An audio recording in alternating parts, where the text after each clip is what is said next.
मित्रांनो, जर तुम्ही 2026 मध्ये महाराष्ट्र लॉ सीईटीचा ऑप्शन फॉर्म भरत असाल आणि तुम्हाला यावर्षी ॲडमिशन घ्यायचं असेल, तर हा व्हिडिओ अत्यंत महत्त्वाचा आहे. कारण सीईटी सेलने कॅप प्रोसेसमध्ये अत्यंत मोठा बदल यावर्षी केलेला आहे आणि तो बदल जो आहे तो तुमच्या खूप फायद्याचा असणार आहे. कारण विद्यार्थी मित्रांनो, यापूर्वी सीईटी सेलच्या कॅप राउंड 1 आणि 2 चे नियम वेगळे होते.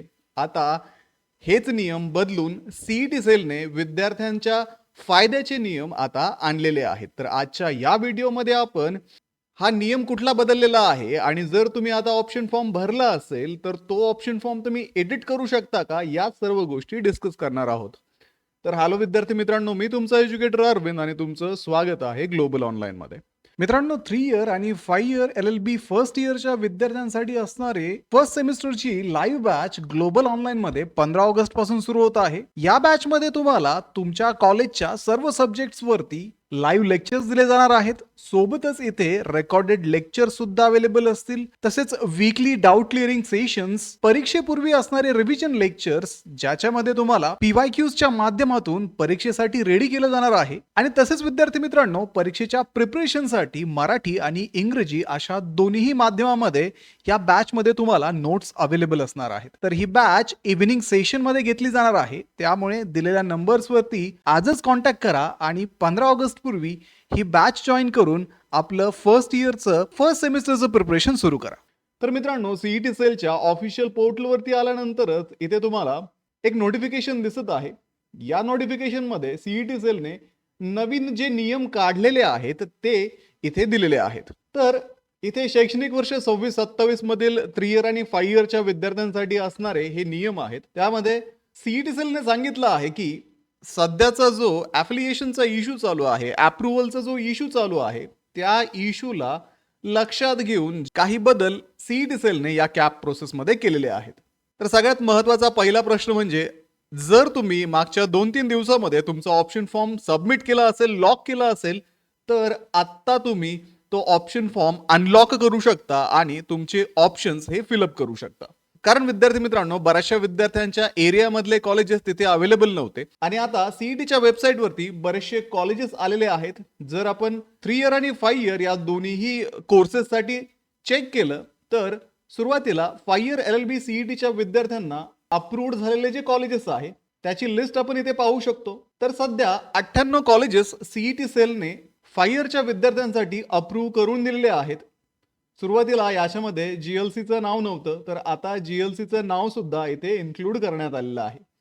तर या पेजवरती जाऊन तुम्ही चेक करू शकता की तुमच्या एरियामधलं कॉलेज तुम्हाला जे हवं आहे ते कॉलेज या लिस्टमध्ये इन्क्लूड केलं आहे का, किंवा सरळ सरळ ऑप्शन फॉर्म भरण्याच्या वेळेस सुद्धा हीच लिस्ट तुमच्या समोर येते, तिथेही तुम्ही चेक करू शकता. हे जर आपण 3 इयरच्या विद्यार्थ्यांसाठी चेक केलं तर अप्रूव्ड कॉलेज लिस्टमध्ये आता 137 कॉलेजेस अप्रूव्ह 3 इयरच्या विद्यार्थ्यांसाठी झालेले आहेत.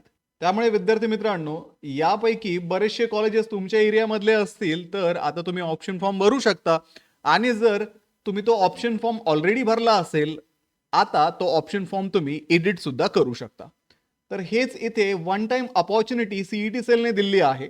त्यामुळे जर अजूनही तुमचं कॉलेज तिथे आलं नसेल आणि तुम्ही ऑप्शन फॉर्म भरला नसेल, तर माझं म्हणणं हेच राहील की तुम्ही 9 ऑगस्ट पर्यंत वाट पाहावी आणि 9 ऑगस्टच्या संध्याकाळी तुम्ही तुमचा ऑप्शन फॉर्म सबमिट करावा. ज्यांनी ऑप्शन फॉर्म सबमिट ऑलरेडी केलेले आहेत त्यांनी 9 ऑगस्टला ते ऑप्शन फॉर्म अनलॉक करून त्याच्यामध्ये आलेले नवीन कॉलेजेस ऍड करून तो 9 ऑगस्टला सबमिट करावा, असं माझं सजेशन राहील. तर अशा पद्धतीने तुम्ही तुमचे ऑप्शन फॉर्म हे 9 तारखेला सबमिट करा. त्यानंतर दुसरा एक खूप मोठा बदल सीईटी सेलने केलेला आहे, जसं की ऑटो फ्रीज पद्धत सीईटी सेलने आता रद्द केलेली आहे. तर ऑटो फ्रीज काय होतं, ज्यावेळेस विद्यार्थी ऑप्शन फॉर्म भरतात त्यावेळेस फर्स्ट ऑप्शन जो त्यांनी भरलेला आहे तोच ऑप्शन त्यांना जर अलॉट झाला तर त्या केसमध्ये विद्यार्थ्यांचं कॉलेज ऑटो फ्रीज व्हायचं आणि विद्यार्थ्यांना तिथे कंपल्सरी ॲडमिशनसाठी जावं लागायचं.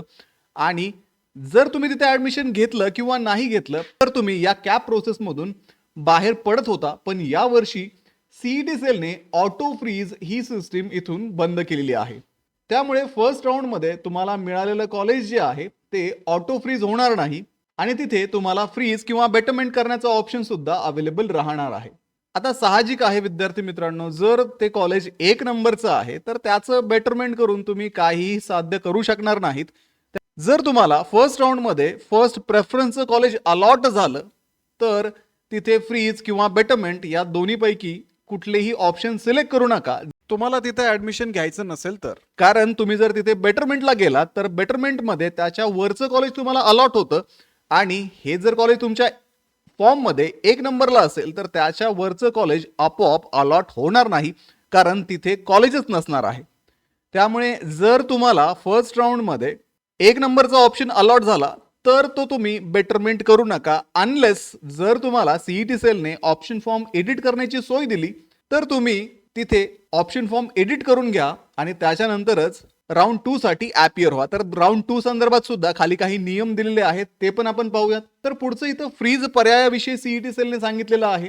आता ज्या विद्यार्थ्यांना कॉलेज अलॉट होतील फर्स्ट राऊंडमध्ये, अशा विद्यार्थ्यांना अलॉटमेंट नंतर जर तिथे ऍडमिशन घ्यायचं असेल, तर ₹1000 सीट ऍक्सेप्टन्स फी भरून तो पर्याय फ्रीज करावा लागेल आणि सीईटी सेलने दिलेल्या वेळेनुसार तुम्हाला तिथे जाऊन ऍडमिशन घ्यावं लागेल. म्हणजे जर तुम्हाला कॉलेज फायनलाइज करायचं असेल, तर राऊंड 1 मध्ये मिळालेलं कॉलेज हे फ्रीज करायचं आणि कॉलेजवर जाऊन दिलेल्या वेळेमध्ये ऍडमिशन कन्फर्म करायचं. त्यानंतर बेटरमेंट पर्यायाविषयी सीईटी सेलने सांगितलेलं आहे. आता ज्या विद्यार्थ्यांना पहिल्या प्रेफरन्सचं कॉलेज अलॉट झालेलं नाहीये, अशा विद्यार्थ्यांना बेटरमेंटचा पर्याय उपलब्ध असतो. तर इथे मग तुम्ही बेटरमेंटचा पर्याय निवडून त्याच्या वरचं कॉलेज तुम्हाला अलॉट होतंय का, याची वाट तुम्ही सेकंड राऊंडसाठी पाहू शकता. तर थोडक्यात विद्यार्थी मित्रांनो, तुम्ही ऑप्शन फॉर्म मध्ये 3 कॉलेजेस भरले, ए बी सी, आणि जर तुम्हाला सी कॉलेज अलॉट झालं, तर तुम्ही त्याचं बेटरमेंट करून ठेवू शकता आणि ए आणि बी कॉलेजसाठी सेकंड राऊंडमध्ये जाऊ शकता. जर तुम्हाला ए आणि बी पैकी कुठलं कॉलेज सेकंड राऊंडमध्ये मिळालं नाही, तर तुम्ही सी मध्ये ऍडमिशन तिथे घेऊ शकता. याला बेटरमेंट म्हटलं जातं. आणि इथे त्यांनी पुढे बेटरमेंट पर्याय निवडलेल्या उमेदवारांना द्वितीय व तृतीय कॅप फेरीपूर्वी नवीन कॉलेज ऑप्शन फॉर्म भरण्याची अथवा पूर्वी भरलेल्या कॉलेज ऑप्शन फॉर्म मध्ये आवश्यक ते बदल करण्याची मुभा राहील. हा महत्वाचा बदल सीईटी सेलने इथे केलेला आहे.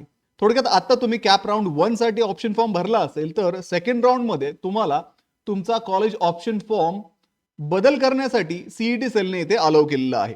पुढच्या पॉइंटमध्ये सीईटी सेलने सांगितलेलं आहे की तृतीय कॅप फेरीनंतर जागा वाटप हे अंतिम राहील. म्हणजे ज्यावेळेस तुमचा थर्ड राऊंड होईल, थर्ड राऊंड नंतर तुमचं जे जागा वाटप आहे, ते थर्ड राऊंड नंतर तुम्हाला कुठल्याही प्रकारचा बेटरमेंटचा ऑप्शन सीईटी सेलने इथे दिलेला नाहीये. त्यामुळे थर्ड राऊंड पर्यंत आता तुम्हाला तुमचा डिसिजन फायनलाइज करावा लागेल. यापूर्वी सीईटी सेल फक्त बेटरमेंटचा ऑप्शन हा सेकंड राऊंड पर्यंत देत होती, पण आता सीईटी सेलने हा बेटरमेंटचा ऑप्शन तुम्हाला सेकंड राऊंड मध्ये दिलेला आहे. म्हणजे तुम्ही थर्ड राऊंड मध्ये सुद्धा सेकंड राऊंडची सीट जी आहे ती कॅरी करू शकता. आणि एकदा की तुमचा तिसरा राऊंड झाला, त्यानंतर हा बेटरमेंटचा पर्याय वर्क करणार नाही. तुम्ही इन्स्टिट्यूट लेवल राऊंडला बेटरमेंट करून जाऊ शकत नाही. थर्ड राऊंड मध्ये तुमचा डिसिजन फायनल व्हायला हवा. तर अशा पद्धतीने हे महत्वाचे बदल सीईटी सेलने यावेळेस कॅप प्रोसेसमध्ये केलेले आहे आणि विद्यार्थ्यांच्या खूप फायद्याचे बदल इथे करण्यात आलेला आहे. जसं की ऑटो फ्रीज पद्धत इथे रद्द करण्यात आलेली आहे. त्यानंतर सेकंड राऊंडला तुम्हाला ऑप्शन फॉर्म एडिट करण्यासाठी सुद्धा सीईटी सेलने इथे अलाउ केलेला आहे. आणि तिसरा सगळ्यात महत्वाचा बदल म्हणजे सीईटी सेलने बेटरमेंटची प्रोसेस अगदी सेकंड राऊंड मध्ये व्हॅलिड ठेवून थर्ड राऊंडला तुम्हाला बेटरमेंट केलेलं कॉलेज घेऊन जाण्याची इथे संधी सुद्धा दिलेली आहे. त्यामुळे हे जे बदल सीईटी सेलने केलेले आहे ते अत्यंत स्वागतार्ह आहे. हे जे बदल केलेले आहे, विद्यार्थ्यांचा फायदा जो केलेला आहे, हे बदल तुम्हाला झालेल्या मनस्तापाचं कंपन्सेशन समजा, ज्यामुळे सीईटी सेलने यावर्षी विद्यार्थ्यांचे फायद्याचे बदल इथे केलेले आहे. तर विद्यार्थी मित्रांनो, सीईटी सेलने जे नवीन शेड्यूल दिलेलं आहे, त्या शेड्यूल विषयी आपण थोडंसं डिस्कस करूयात. तर यामध्ये सांगितलेलं आहे की 9 तारखेपर्यंत तुम्हाला तुमचे ऑप्शन फॉर्म भरण्यासाठी सीईटी सेलने अलाउ केलेलं आहे. डेट एक्सटेंड केलेली आहे. त्यामुळे घाई करू नका. अजून कॉलेजेस लिस्टमध्ये येऊ द्यात आणि डायरेक्टली 9 तारखेला तुम्ही तुमचा ऑप्शन फॉर्म सबमिट करा. ज्या विद्यार्थ्यांनी ऑलरेडी सबमिट केलेला आहे, त्यांना जर ऑप्शन फॉर्म एडिट करायचा असेल, तर माझं म्हणणं हेच राहील की 9 तारखेला तुम्ही तो फॉर्म एडिट करून संध्याकाळी सबमिट करावा. त्यानंतर आता 3 इयर सीईटीच्या विद्यार्थ्यांसाठी अलोकेशन हे 12 तारखेला असणार आहे आणि 5 इयर सीईटीच्या विद्यार्थ्यांचं अलोकेशन हे 13 तारखेला असणार आहे. तर 5 इयर सीईटीच्या विद्यार्थ्यांना 14 ते 19 मध्ये कॉलेजेसवरती जाऊन ऍडमिशन घ्यायचं आहे. 15 ऑगस्टला कॉलेजवरती जाऊ नका, स्वातंत्र्य दिन असल्यामुळे तिथे ऍडमिशन होणार नाहीत. तेच पुढे आपण जर 3 इयरच्या विद्यार्थ्यांसाठी पाहिलं तर 13 तारखेपासून 18 तारखेपर्यंत तुम्हाला कॉलेजेसमध्ये ऍडमिशन्स घ्यावे लागतील आणि त्यापुढे मग कॅप राऊंड सेकंडचा अनाउन्समेंट होईल आणि सेकंड राऊंड मध्ये मग तुम्हाला एडिटच्या सुविधा सीईटी सेल परत अवेलेबल करून देईल आणि तुमची कॅप प्रोसेस ही पुढे कंटिन्यू राहील. तर या सगळ्या प्रोसेसमध्ये तुम्हाला गाईड करण्यासाठी ग्लोबल ऑनलाईनची ऍडमिशन काउन्सिलिंग सुद्धा सुरू आहे.